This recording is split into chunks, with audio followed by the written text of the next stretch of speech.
So in terms of climate anxiety, there's a very important lesson to take from Charles Darwin's work.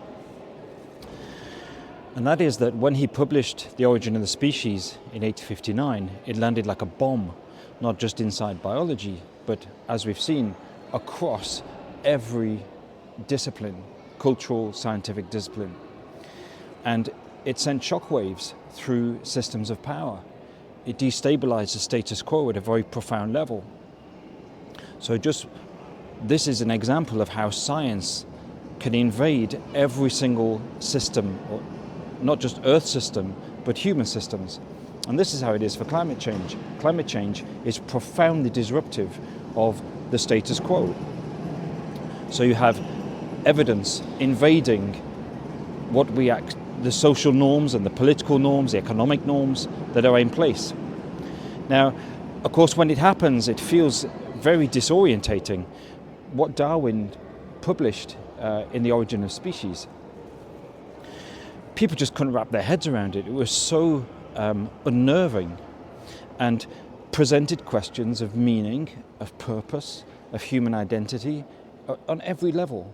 And this is exactly what climate change does. There's a very close mirror between our confrontation with science and the 19th century confrontation with Darwinian biology. But what I want to make out of this now is to say that this is normal. If you look at, in fact, through the whole history of scientific discovery, it's always provoked profound questions of what it means to be human. That was true with the Copernican revolution and Galileo. It was true when Hubble discovered that the universe was deep.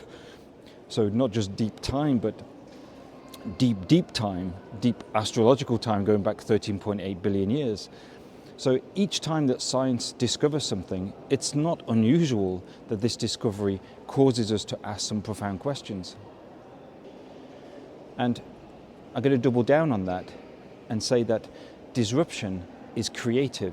Disruption disturbs the status quo, and it opens up new possibilities. It opens up new paradigms of thinking. It opens up new possibilities for human art, human creation, and of course in climate change it's the same.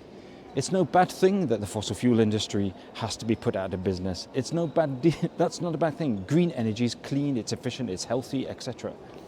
It's no bad thing that we have to think about what it means to be happy, what it means to grow, what do we mean by economic growth. So disruption in science is a great thing. It causes us to ask the kind of more reflective questions about everything. So climate anxiety shouldn't be pushed away as if it's something negative. We should indulge it. We should take the opportunity which climate science presents us with to ask deeper questions about what we're doing on this planet. What do we want to achieve? What do we want to do? And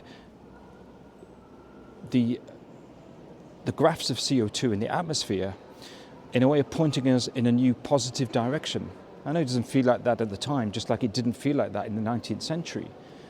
Darwin's work caused a lot of headaches. It caused a lot of sleepless nights for various people, not least Darwin himself. You see there's a little hesitation in the publication of his work.